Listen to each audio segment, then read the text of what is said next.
नमस्कार दोस्तों, स्वागत है आपका जैन इन्वेस्टर्स यूट्यूब चैनल में। आज हम एक ऐसी कंपनी का स्टॉक देखने वाले हैं जो अडानी जैसे बड़े ग्रुप का हिस्सा है और जिस कंपनी ने दुनिया का सबसे बड़ा single location thermal power plant बनाया है। इस कंपनी के शेयर ने पिछले एक साल में अपने शेयर होल्डर्स को के पैसों को 3 गुना से भी ज्यादा कर दिया है। पिछले एक साल में ये स्टॉक 88 रुपए से बढ़कर 286 रुपए के स्तर तक आ चुका है। 226% के रिटर्न के साथ ये स्टॉक एक मल्टीबैगर स्टॉक के रूप में सामने आया है।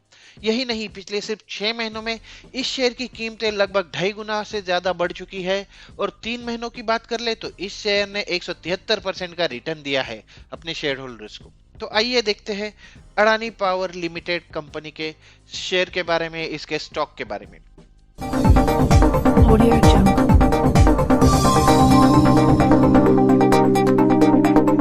पिछले कुछ महीनों से चल रही बिकवाली का इस शेयर की प्राइस पर कोई असर देखने को नहीं मिला है और ये लगातार नई नई लेवल छू रहा है दोस्तों। 26 अप्रैल को बंद हुए सेशन में इस शेयर की जो क्लोजिंग प्राइस थी वो 286 रुपए थी। साथ ही इस शेयर पर बुलिश सेंटीमेंट जारी है और पिछले एक महीने में इस शेयर ने अपने शेयर होल्डर्स के पैसों को लगभग 2 गुना और पिछले एक वीक में ये शेयर की कीमतें जो है वो 24% बढ़ चुकी है दोस्तों। आज हम देखेंगे कंपनी के बिजनेस के बारे में, कंपनी के पास्ट परफॉर्मेंस के बारे में, फाइनेंशियल्स के बारे में हम बात करेंगे। उसके साथ ही कंपनी के स्ट्रॉन्ग की फैक्टर्स जो है जो फ्यूचर डिसाइड करते हैं उसके बारे में हम बात कर लेंगे। उसके साथ ही कंपनी के फ्यूचर प्लान्स, उसके एक्विजिशंस की बात करेंगे और फिर देखेंगे कि कंपनी की टारगेट प्राइस कहां सेट कर सकते हैं। तो आइए शुरू करते हैं आज का वीडियो। सबसे पहले देखते हैं कंपनी के बिजनेस के बारे में। Adani power APL diversified Adani group का हिस्सा है जो भारत में सबसे बड़ी private thermal power producer company है। ये कंपनी अपनी सहायक कंपनियों के साथ इन प्रोजेक्ट से मिलने वाली जो बिजली है उसको लॉन्ग टर्म के पावर परचेस एग्रीमेंट्स में, शॉर्ट टर्म के पावर परचेस एग्रीमेंट्स में और एक मर्चेंट बेसिस पर सेल करती है दोस्तों। अगर इसके की पॉइंट्स पर एक नजर डालें तो इसमें सबसे पहले देखते हैं कंपनी की पावर कैपेसिटी। कंपनी के पास 12,410 मेगावाट की इंस्टॉल्ड थर्मल पावर की कैपेसिटी है जो गुजरात में 4,620 megawatt, Maharashtra 3,300 megawatt, Karnataka 1,200 megawatt, Rajasthan 1,320 megawatt और छत्तीसगढ़ 1,970 मेगावाट जैसे 6 पावर प्लांट्स में स्प्रेड आउट है। इसके अलावा गुजरात में उसका 40 मेगावाट का एक सोलर पावर प्लांट भी है।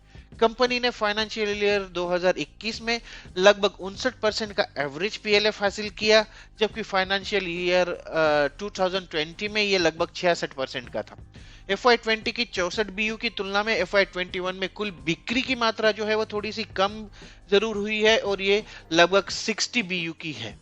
कंपनी के मार्केट पोजीशन और कंट्रीब्यूशन की बात अगर करें दोस्तों तो कंपनी की कैपेसिटी भारत के कई साल पुराने जो कोयला और लिग्नाइट आधारित पावर जनरेशन सेक्टर है उसमें बनाई हुई कुल कैपेसिटी का लगभग 6% ये अकेली कंपनी का कंट्रीब्यूशन है, इसका हिस्सा है दोस्तों। 31 मार्च 2021 तक के आंकड़ों के अनुसार भारत में कोयला और लिग्नाइट आधारित जो बिजली उत्पादन क्षेत्र था उसमें प्राइवेट सेक्टर द्वारा अगर किए गए निवेशों को देखें तो इस अकेली कंपनी का जो कंट्रीब्यूशन था वो लगभग या निवेश था वो लगभग 16% का था दोस्तों। तो इससे आप इसकी लीडिंग पोजीशन का अंदाजा लगा सकते हैं। कंपनी ने दिसंबर 2010 में मुंद्रा के यूनिट 5 में भारत की पहली सुपर क्रिटिकल बिजली उत्पादन यूनिट शुरू की थी जिसकी कैपेसिटी सिर्फ 660 मेगावाट थी दोस्तों। समय के साथ साथ जैसे जैसे समय बीतता गया कंपनी ने भारत में सोफिस्टिकेटेड पावर जनरेशन स्केल और टेक्नोलॉजी के एक महत्वपूर्ण मास की स्थापना की है और अब ये सबसे ज्यादा मतलब 14 सुपर क्रिटिकल यूनिट्स को चालू करने का रिकॉर्ड बना चुकी है सिर्फ भारत में दोस्तों। इस कंपनी ने दुनिया का सबसे बड़ा single location thermal power plant भी बनाया है।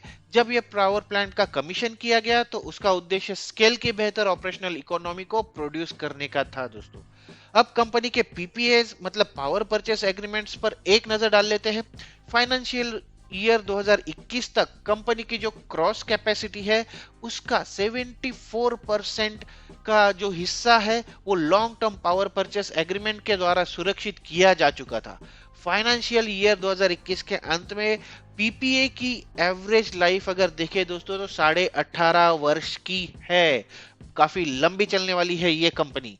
Change in management and leadership positions, तो FY21 के दौरान श्री राजेश अडानी का पद जो मैनेजिंग डायरेक्टर का था वहां से उनको वहां से निकालकर non independent non executive director में बदल दिया गया और श्री अनिल सरदाना को कंपनी के मैनेजिंग डायरेक्टर के रूप में नियुक्त किया गया था दोस्तों।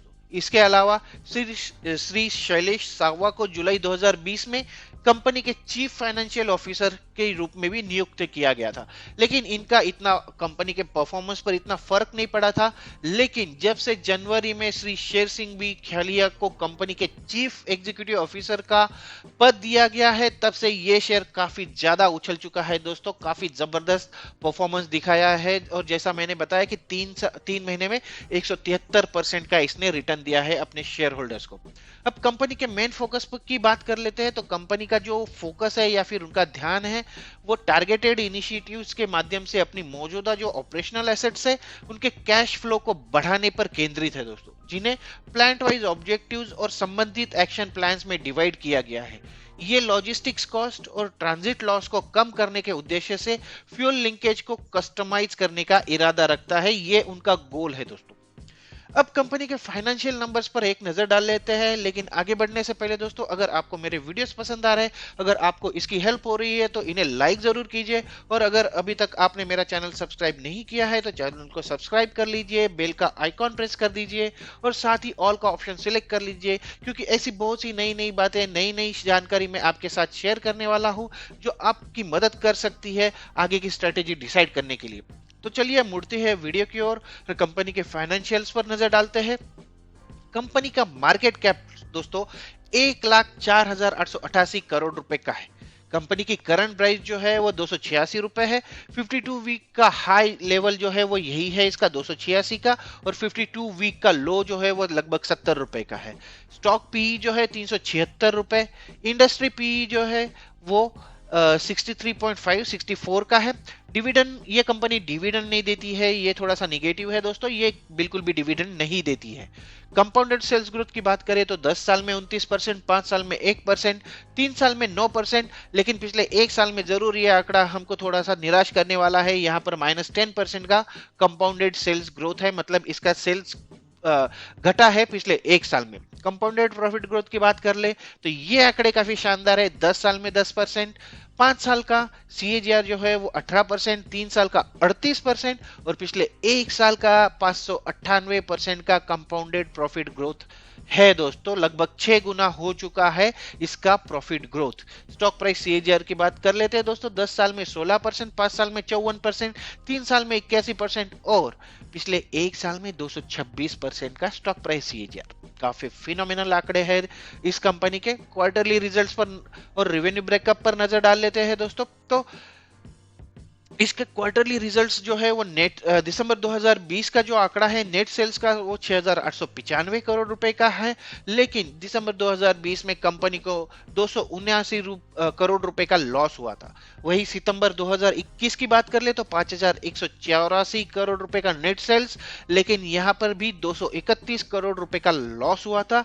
उसके बाद कंपनी ने काफी ज्यादा छलांग लगाई, काफी बड़ी छलांग लगाई और दिसंबर 2021 में भले ही इसका सेल्स दिसंबर 2020 के मुकाबले कम है, 5,361 करोड़ रुपए है, लेकिन इसका नेट प्रॉफिट जो है दोस्तों 218 करोड़ रुपए का प्रॉफिट हुआ है। तो ईयर ऑन ईयर बेसिस पे 279 करोड़ रुपए के लॉस से 218 करोड़ रुपए के प्रॉफिट पर यह कंपनी आ चुकी है दिसंबर 21 के आंकड़ों के अनुसार।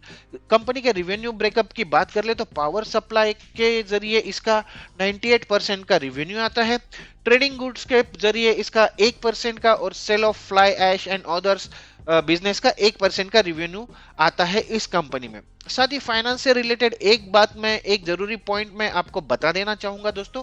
फाइनेंशियल ईयर 2021 के दौरान कंपनी ने रिलेटेड पार्टी से ली गई जो 3600 करोड़ रुपए की राशि थी, जो अमाउंट थी, उस जमा राशि को, उस इंटर कॉर्पोरेट जमा राशि को अनसिक्योर्ड परपेचुअल सिक्योरिटीज में परिवर्तित कर दिया है।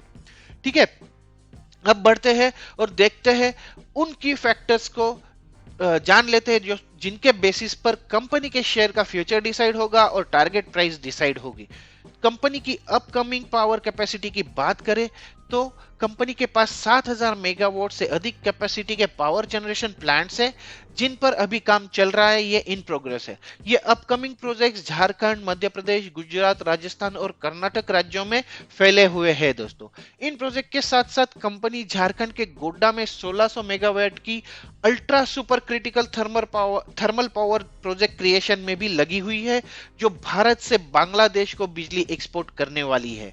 इसके अलावा कंपनी के पावर सप्लाई एग्रीमेंट को देखें तो कंपनी ने फाइनेंशियल ईयर 2021 में Madhya Pradesh power management company limited के साथ 1230 मेगावाट पावर सप्लाई के समझौते पर हस्ताक्षर किए हैं, ये कॉन्ट्रैक्ट साइन किया है।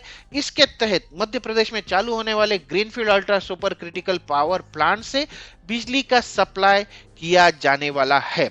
कंपनी ने ईपी एमपीएल का एक्विजिशन किया है। एनसीएलटी ने इंसॉल्वेंसी प्रोसीडिंग से गुजर रही जो कंपनी है ईपीएमपीएल, इसके एक्विजिशन के लिए अदानी पावर लिमिटेड ने जो रिजोल्यूशन प्लान दिया था उसको मंजूरी दे दी है। मतलब इसके एक्विजिशन में जो भी प्रॉब्लम थी वो अभी सॉल्व हो चुकी है, इसका रास्ता साफ हो चुका है। ईपीएमपीएल एक ऐसी कंपनी है जो सिंगरौली जिले मध्य प्रदेश में स्थित है और इसकी 1200 मेगावाट की थर्मल पावर प्लांट है दोस्तों वहां पर।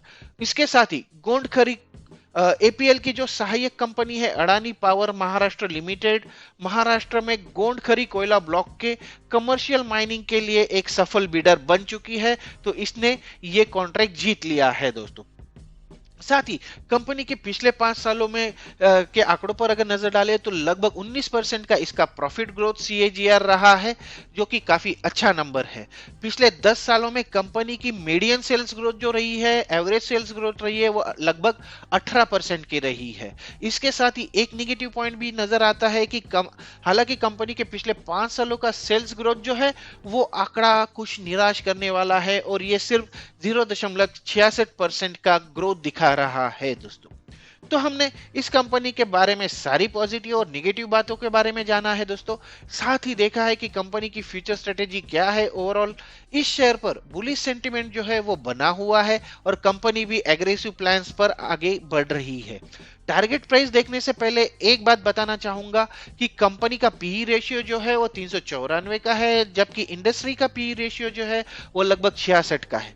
इस हिसाब से टेक्निकली कंपनी के शेयर प्राइस में करेक्शन की पॉसिबिलिटी भी है दोस्तों। पर अगर अडानी ग्रुप के बाकी शेयर्स देखें तो उन पर मेरे हिसाब से पी रेशियो का जो इंडिकेटर है वो काम नहीं करता है, वो हमेशा हायर पी रेशियो में ही चलते रहते हैं। इससे उनका पी रेशियो से कोई संबंध नहीं दिखता है दोस्तों।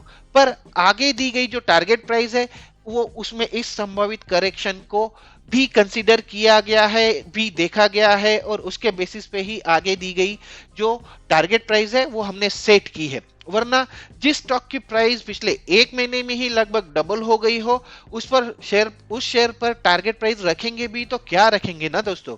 अगर सारे फैक्टर्स को कंसीडर किया जाए तो अगले 4 से 6 महीनों में इस शेयर में कम से कम 50% का उछाल देखा जा सकता है, बढ़ोतरी देखी जा सकती है और इस शेयर की जो टारगेट प्राइस है वो 400 से 450 तक की लेवल छू सकती है दोस्तों। तो ये था Adani power company and company का और उसके शेयर का फुल एनालिसिस। आशा करता हूं दोस्तों कि ये वीडियो आपको पसंद आएगा और आपकी हेल्प करेगा आगे की स्ट्रेटेजी डिसाइड करने के लिए। तो आज की वीडियो में मैं यही रुक रहा हूं, बस इतना ही। मिलते हैं अगले वीडियो में एक नए शेयर के साथ, एक नई जानकारी के साथ। तब तक के लिए नमस्कार दोस्तों।